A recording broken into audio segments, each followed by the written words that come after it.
BHIM செயலியில அறிமுகமான புதிய வசதி அதை பத்தி தான் நம்ம இப்ப பார்க்க போறோம்.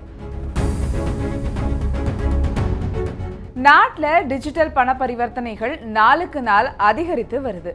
பெட்டிக்கடை முதல் ஷாப்பிங் மால் வரை UPI வழியா டிஜிட்டல் பண பரிவர்த்தனைகளும் மேற்கொள்ளப்பட்டது. ஆன்லைன் பரிவர்த்தனைகளை பாதுகாப்பாக மேற்கொள்ள UPI நிறுவனங்கள் பல்வேறு வசதிகளை அறிமுகப்படுத்திட்டு வருது. அந்த வகையில சமீபத்துல கைரேகை மற்றும் முக அடையாளத்தை கொண்டு UPI வழியாக பணம் அனுப்பும் வசதி அறிமுகப்படுத்தப்பட்டது. இந்த நிலையில UPI மூலமா BHIM செயலியில் பணத்தை பாதுகாப்பாக அனுப்புவதற்கு சில புதிய விதிகள் அறிமுகப்படுத்தப்பட்டிருக்கு. ஆன்லைன் பண பரிவர்த்தனை முறை நடைமுறைக்கு வந்த பின் பொதுமக்கள் பலரும் ஆர்வத்தோடு பயன்படுத்த தொடங்கினர். இதில் எந்த அளவிற்கு பலன்கள் உள்ளதோ, நாம் எச்சரிக்கையாக இல்லை என்றால் அதே அளவிற்கு விளைவுகளும் சந்திக்க நேரிடும். ஆன்லைன் மோசடிகள் தொடர்ந்து நடந்து வரும் இன்றைய சூழல்ல பண பரிவர்த்தனையை பாதுகாப்பாக மேற்கொள்வதற்கு UPI மற்றும் நிதி நிறுவனங்கள் பல்வேறு நடவடிக்கைகளை எடுத்துட்டு வருது.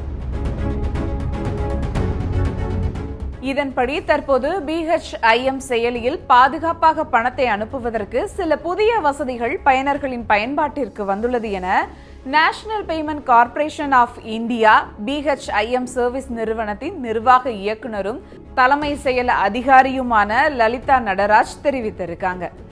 இது குறித்து அவங்க பேசும் பொழுது, மொபைல் போன் மூலம் ஆன்லைன் பரிவர்த்தனை நடைமுறைக்கு வந்த பிறகு பலரும் ரொக்கமாக செலவு செய்வதை காட்டிலும் ஆன்லைன் பரிவர்த்தனையில் அதிக செலவு செய்கின்றனர். இன்னும் சொல்ல போனா ஒரு சிலர் கையில் ரொக்கமாக பணம் வைத்துக் கொள்வதே இல்லை. UPI மற்றும் ஆன்லைன் பரிவர்த்தனையை மட்டுமே நம்பி வெளியில் செல்கின்றனர்.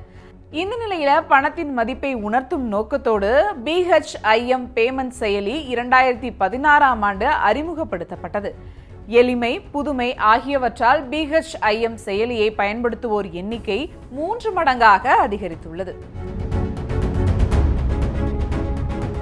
நண்பர்கள் மற்றும் உறவினர்களுடன் வெளியே சென்று சாப்பிடும் போதோ அல்லது பொருட்களை வாங்கும் போதோ மற்றும் வாடகை கொடுக்கும் போது BHIM செயலியின் செலவுகளை பிரித்து நேரடியாக பணம் செலுத்த முடியும். செலவு பகுப்பாய்வு வசதி, ஃபேமிலி மோட் வசதி மற்றும் UPI சர்க்கிள் வசதி போன்ற புதிய வசதிகள் தற்போது அறிமுகப்படுத்தப்பட்டிருக்குன்னு தெரிவிச்சிருக்காங்க. குடும்ப செலவுகளையும் இந்த செயலியில் கண்காணிக்க முடியும். இதற்காகவே ஃபேமிலி மோட் என்ற வசதி இதில் இருக்கு. இந்த வசதியில் குடும்ப உறுப்பினர்களையும் இணைத்துக் கொள்ள முடியும். இதில் குடும்ப செலவுகளை கண்காணிக்கும் வசதி உள்ளது. ஒரு பயனரின் மாத செலவுகளை கண்காணிக்க முடியும். அவசியம் இல்லாத செலவுகளை தவிர்க்க முடியும். தேவையற்ற செலவுகளை குறைத்துக் கொள்ள முடியும்.